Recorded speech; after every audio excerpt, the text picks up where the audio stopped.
We start Sefer Bamidbar.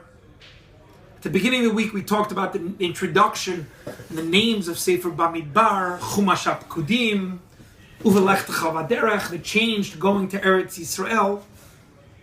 For our short time now, I want to discuss the last pasuk in the Parsha.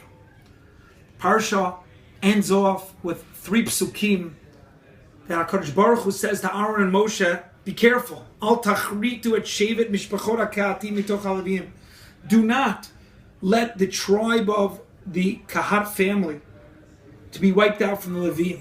This is what you have to do. Zot asu v'chayu, and you will not die. V'lo yamutu.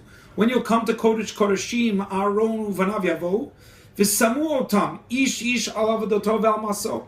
Each one, they have their own work. And then, Pasachaf. V'lo yavo lirot kivalat HaKodesh v'amet. Now this is a strange pasuk. What does it mean? V'lo yavo lirot, that we know what it means. Do not come to see. Kivala et HaKodesh v'amet. Kivala, bet lamed ayin. Literally, B'liah means to swallow. So what does it mean? To swallow the Kodesh and you will die. Because of that word, we have a machloket parshanim. What exactly is HaKadosh Baruch Hu telling Moshe and Aaron? Rashi quotes, V'lo yavo lirot kivala et HaKodesh l'toch nartik shelo. Saying, like we told when the Levim and the Kohanim, K'mo shepirashti l'mala b'parsha zo ufarsu alav beged ploni, v'chisu oto b'michzeh ploni. That what is going on? What is bolea? Bolea is the cover. Make sure when the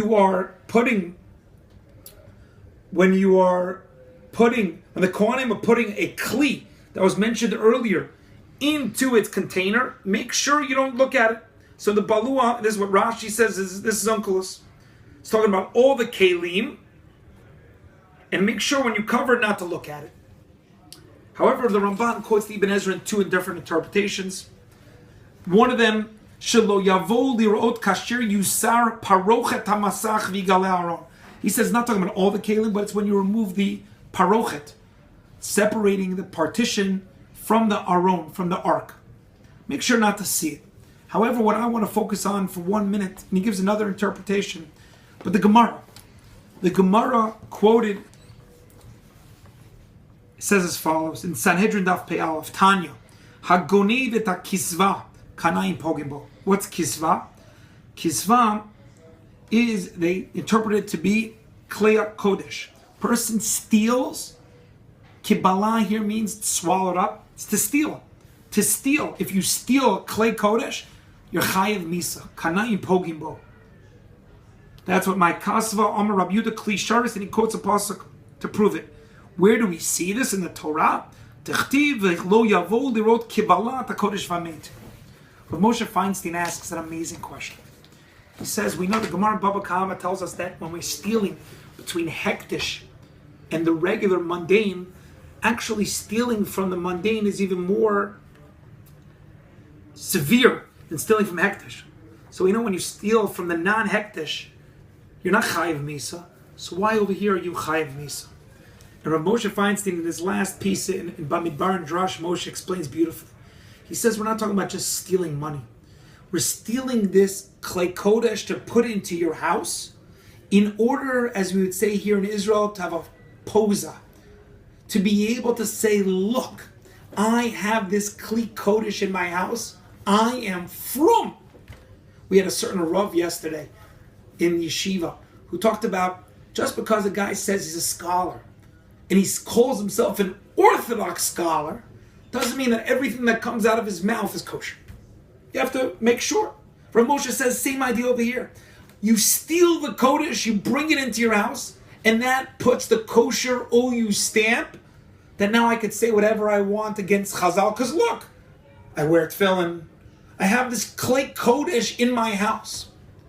It's not just stam dine gneva, but it's the idea of a certain Weltanschauung hashkafa. Just because I'm religious on one side does not justify me going against Chazal, me not being able to be yashar be'inei Hashem uve'inei Adam. Hafuch. Because we know, explained Rav Moshe, if you didn't have that kodesh and you're empty, so then nobody will listen to you. Because you'll be known as a person that is not reverent for our Masorah, for our Chachamim. But specifically here, this is what's in that much more careful. Even if it's dafka the message, as we enter into Chag HaShavuot, getting into Erev Matan Torah, to make sure to not pull a fast one.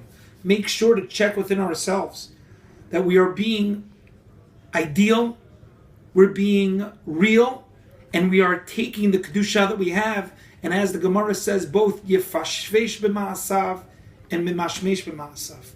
The Mesilas Yesharim explains that Gemara in Eruvin, that obviously we're checking our bad actions to make sure that we remove the borer of the bad stuff. But also, even within our good stuff, make sure we're doing it for the right things. And don't think that we're trying to steal that Kodesh in order to have that kosher stamp that I could say it and do whatever I want. Everyone should have a Shabbat Shalom, and when we be Zocha, to be counted for the good reasons. Shabbat Shalom.